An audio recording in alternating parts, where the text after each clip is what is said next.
Здраво, ова е 271-то издание на Видеологија со Златко Ѓелески, дигитален краток осврт за актуелни филмски остварувања, односно спонтана критичка анализа која е збир на први впечатоци илустрирани со подвижни слики. На денешниот репертоар е Годленд на Hlynur Pálmason, во кој станува збор за младиот дански свештеник Лукас, глумен од Елиот Кросет Хове, кој што кон крајот на 19 век патува во оддалечен северен дел на Исланд да присуствува на градењето и светењето на црква и да ги фотографира тамошните луѓе, со оглед на тоа што понесува со себе фотоапарат со цел да го овековечи патешествието. Меѓутоа, што подлабоко продира во неопростивата дивина, дотолку се оддалечува од неговата мисионерска цел и го нарушува моралниот склоп. Уште пред да се впушти Лукас на зачекорувањето во непознатите предели, предупреден е од неговиот предпоставен дека луѓето кои не се по потекло од тој регион имаат проблем да се приспособат на климата и суровите услови, кои умеат да си поиграат со психата на патникот, кој можеби не е навикнат на волуменозноста на природата, но младиот и полетен свештеник го подценува временскиот предизвик на аджилакот, односно да се изгради црква во Недојдија пред да падне првиот снег. Предложката на предупредувањето за невозможноста на скетската мисија е одличен пролог за ставање на гледачот во кожата на централниот лик и потребно е аклиматизирање на пространството во кое ќе биде туѓинецот, односно дојденецот, кому му предстои конфликт на обичаи и темпераменти, како што несомнено дека еден од нив е вообичаениот машки танц, односно борењето. После едночасовно лутање на свештеникот се запознаваме со жителите на исландското село, кај што треба да се изгради црквата, за низ панорамските кадри да ја воочиме заедницата која живее таму. Исландскиот сопатник на Лукас, Рагнар, е опозитна појава на Лукас, кој сака да стане побожен човек, а свештеникот пак не сака да венчава во недоизградена црква, така што и двајцата зачекоруваат надвор од зоната на комфорт на која се навикнати и нерадо ја отпочнуваат одисејата која фундаментално ги менува нив и нивните разнолики максими и следствено имаат меѓусебен физички дуел во боречка вештина, како визуелна пресметка помеѓу нив двајца. Ароганцијата станува константа која се провлекува во неколку варијации низ филмот, особено во случајот на Лукас, кој има скршен дух, неистрајност, физички и психички напор на кој не е навикнат и искушени се неговите мерила, посебно кога свештеникот не сака да фотографира Рагнар, ситуација која води кон приснување на анималистички излив на нагоните од примордијалниот гнев, гаен еден кон друг, во мигот кога ќе се обелодени тајната на Рагнар, со која ќе може да погледне преку фасадата на побожност на свештеникот. Таткото на Ана и Ида, кои живеат на висорамнината, се противи на љубовната врска помеѓу свештеникот и Ана и прашање е колку е способен свештеникот за љубење на себе си воопшто, а не па некој друг, со оглед на тоа што крева рака на ближниот свој, правејќи го дискутабилен неговиот етос. Така што самите канонски проповеди на Божјото Слово се косат со неговото однесување за и буквално да заглави во кал до гуша и извалка одеждата, своевидна алегорија за валкањето на честа и доблест. Казната во епилогот е неизбежна. Колониализмот е прикажан со самата миграција на данскиот свештеник во Исланд, меѓутоа крстоносното наметнување на вербата налетува на верзија кон религијата, која може да се пронајде во прераскажаната приказна за неморалното однесување на свештениците, приказката на Рагнар, така што уште во првата средба со Рагнар е условен свештеникот Лукас со надимакот дански ѓавол, а не дека данците имаат пофални зборови за исланѓани кои им го пијат туѓото вино и го истураат остатокот, така што анимозитетот е се присутен помеѓу двете подвоени култури. Странствувањата на младиот свештеник започнуваат со морска болест, до галоп покрај водени пространства, искачување на карпес предел на планина со помош на коњи, преку замрзнати глечери, магла врз пасишта, еруптивни вулкани, спој на ужасното и убавото, како што ќе каже данкињата, но тешкотијата да се совлада робусниот предел ги менува карактерите, правејќи го овој филм дело за патувањето, а не за дестинацијата, налик Silence на Мартин Скорсезе.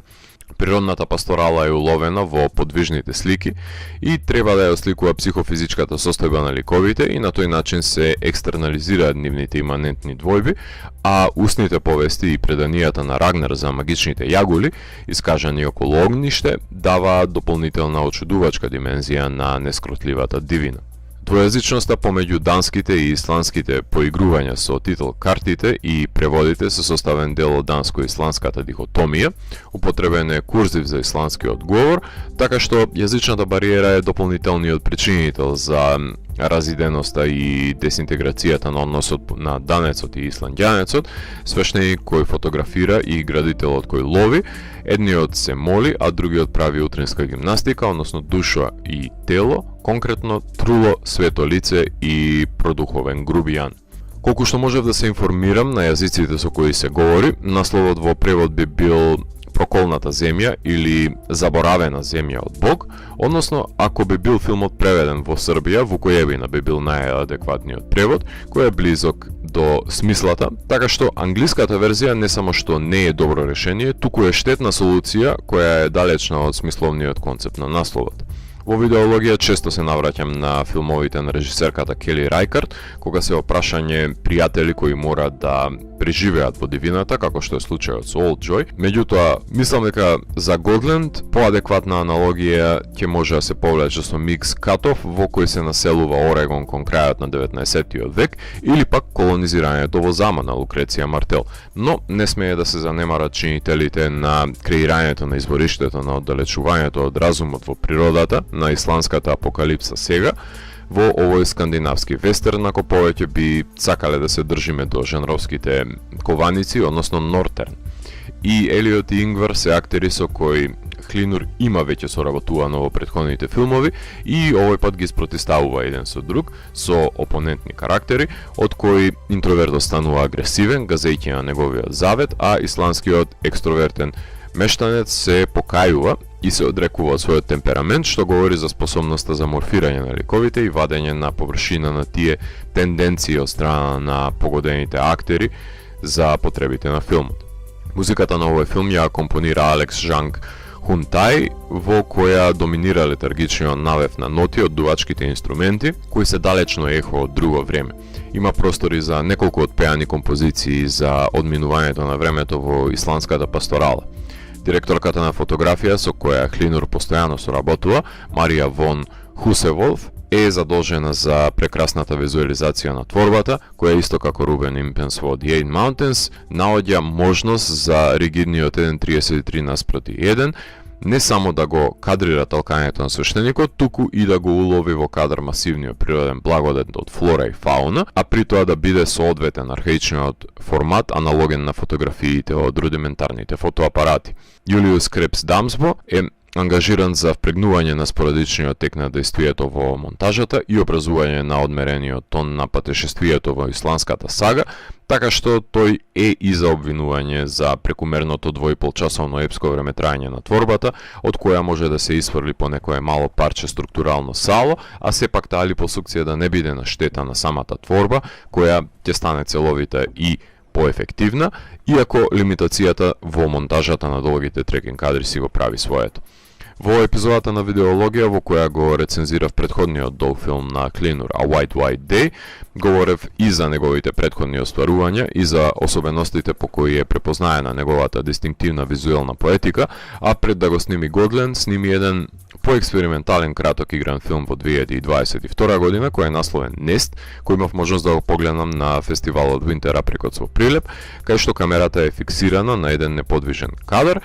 каде деца се обидуваат да изградат куќарка на столб и имаме можност низ промената на годишните времиња не само да го проследиме градењето на куќарката, туку и случувањата помеѓу роднините кои се обидуваат да ја користат за своите потреби и повредите кои настануваат од несогласувањето без да се доближи камерата и ги улови во крупен план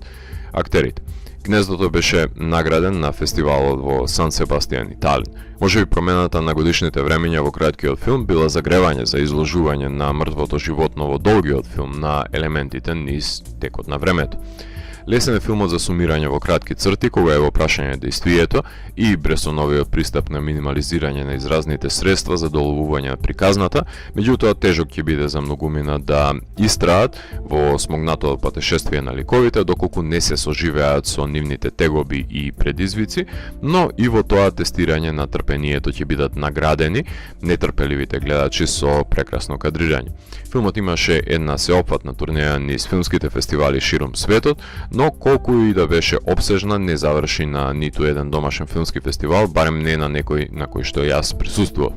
Ја имаше својата премиера на Канскиот филмски фестивал, кај што куќето беше наградено за кучешката палма. Потоа беше прикажан на фестивалите во Сиднеј, Трансилванија, Нью Хорайзонс, Телјурај, Торонто, Сан Себастијан, Лондон, Виена, EFI, Солун, Љубљана, Гетеборг, Хелсинки и многу други. Иако беше номиниран за бројни категории за данскиот Роберт, беше награден само за костимите, а побројни беа наградите Еда во Исланд. Награден беше во Чикаго, Сан Себастијан, Рига и номиниран за Европски Оскар за актер.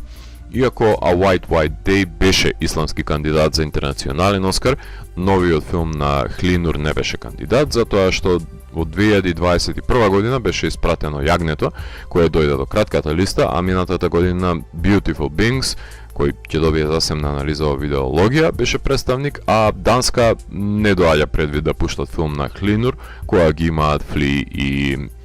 Holy Spider. Јанус го дистрибуираат филмот и си заврши на стриминг каналот на Критерион со право. Филм која пополнува временската спрега помеѓу пронајдените фотографии и начинот на кој данскиот свештеник ги направил за време на неговиот аджилак во недопрените исландски предели, губејќи дел од својот разум и откривајќи ја мрачната страна во себе, која не би била обелодената доколку него започнаше патешествието во срцето на темнината. Ако морам да го евалуирам, тогаш Годленд од мене има 4 од 5. Доколку ви се допадна 271-то издание на дигиталната архива Видеологија, лекувајте го видеото, споделете го и следете го каналот. Последете и поснатите рецензии на виртуалната полица. И благодарам за вниманието. Поздрав!